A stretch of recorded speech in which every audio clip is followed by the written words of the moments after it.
In the endless dark of space, thousands of alien worlds shared stories of power, conquest, and pride. Among them, one small blue planet became a joke, Earth. To the great empires of the galaxy, humans were weak. They had no interstellar ships, no great armies, and no presence among the stars. They fought wars only with themselves, burned their own skies, and still dreamed of peace. The galaxy laughed. They still use rockets, one alien general said. They call them ships. The laughter echoed in the halls of alien command fleets. But while the galaxy mocked, Earth remained silent. No message, no reply, just quiet observation. Humanity watched the stars, studying, learning, and waiting. In secret, something was happening under the oceans, in the deserts and far beneath mountains. Hidden labs worked without sunlight. Strange signals pulsed across the planet disguised as storms. A few alien scouts who came too close to Earth disappeared. Their ships never returned. But the galaxy ignored the signs. To them, humans were still primitive. Then one day the laughter grew louder. The Galactic Union decided to broadcast a message of mockery.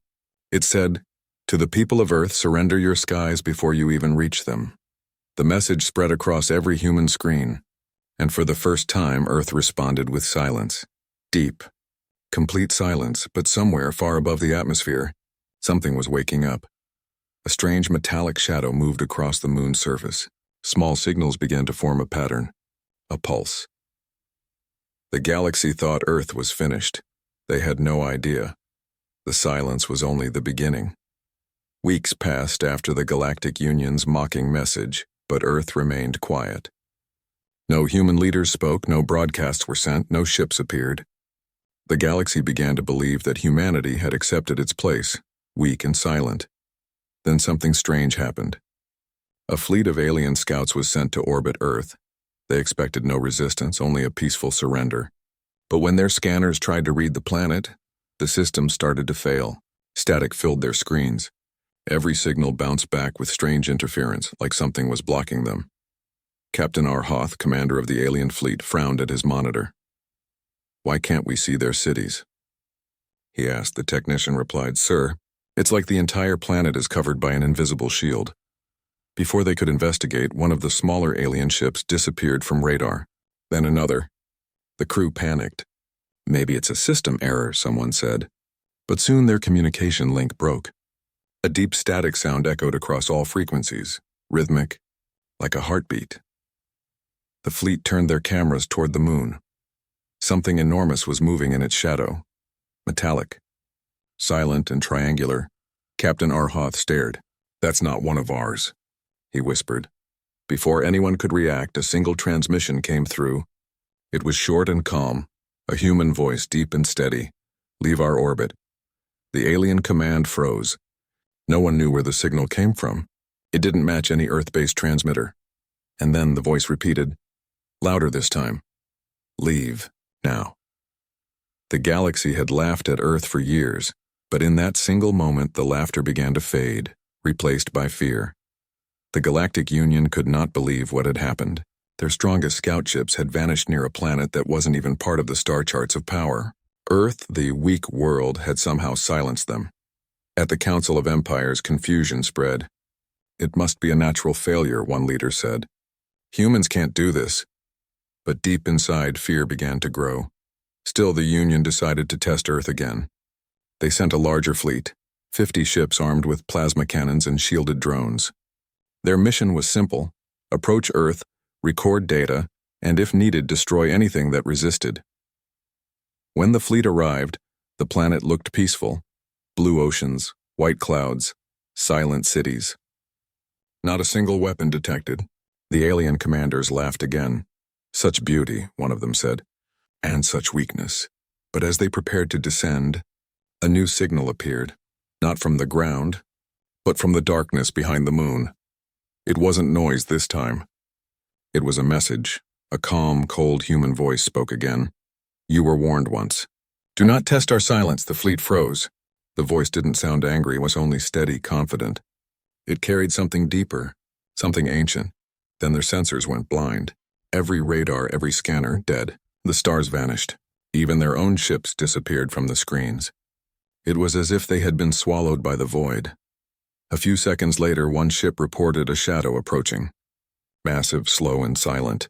The captain whispered, "Is that a ship?" No one answered. The shadow kept growing, larger than anything they had ever seen. The warning was clear. Earth was not asleep. It was preparing. The shadow behind the moon began to move, slowly at first, then with purpose. The alien fleet watched in silence as the darkness unfolded into shape, sharp edges, glowing lines, and a surface that shimmered like liquid metal. A name appeared across the alien sensors before they went dead again. Titan I, the first human warship. It was unlike anything the galaxy had seen before. Its hull absorbed light instead of reflecting it. Its engines made no sound.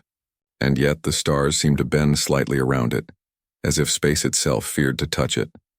Captain Arhoth's voice trembled. How? How is this possible? They were not supposed to have ships, but Earth had not been sleeping. For decades, humans had built in secret, combining science, instinct, and something the aliens never understood: willpower.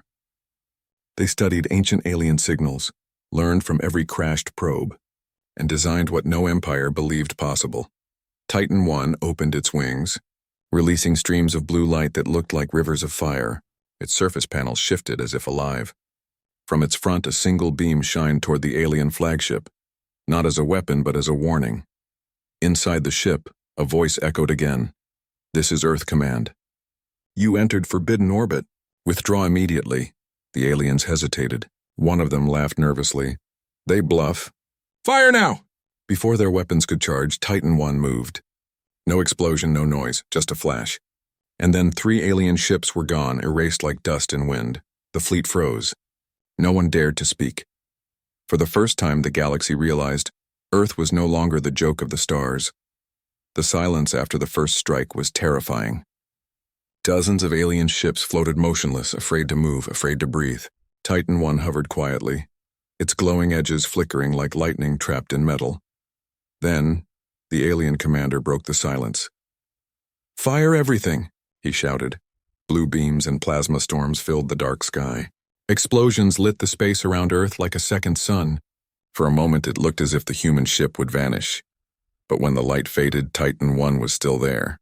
Not a single scratch. The ship turned slowly, its hull alive with bright white energy. The air, even in the vacuum of space, seemed to vibrate. Then came Earth's answer. From the ship's core, a pulse spread, a silent wave of light. It touched every alien ship in range. Engines failed. Shields melted. Systems died. It was not destruction by fire, but by brilliance. The fleet was falling apart, one ship after another. Inside Titan I, the human commander spoke softly. "No more threats. No more mocking. You will remember Earth."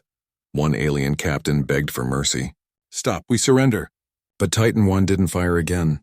It simply stood still, silent, watching. The message was clear. Humans could destroy, but they chose not to. That choice frightened the galaxy more than any weapon could. The remaining ships fled into the blackness of space, leaving behind burning fragments and silence. For the first time in history, the galaxy looked toward Earth not with laughter, but with respect and fear. The battle was over, but something greater had begun. Humanity had arrived among the stars. After the battle, the galaxy was silent. The once proud empires who had laughed at Earth now spoke in whispers. Reports spread across every system about a single human warship that defeated a fleet without anger, without hatred. The Galactic Union gathered again. For the first time, there was fear in their eyes.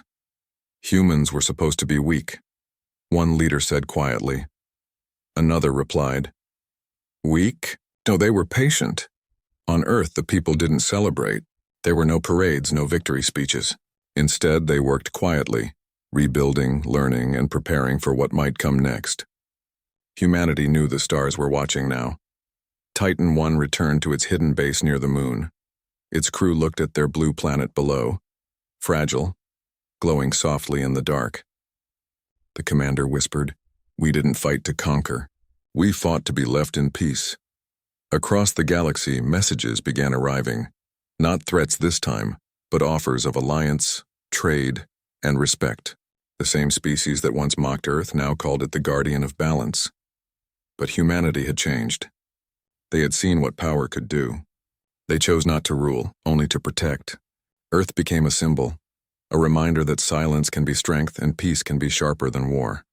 Many years later, children of alien worlds studied the War of the Titan in their schools, and every lesson ended with the same words: never mistake kindness for weakness, never mistake silence for fear, because when the galaxy laughed at Earth, it woke something greater than power. It woke humanity.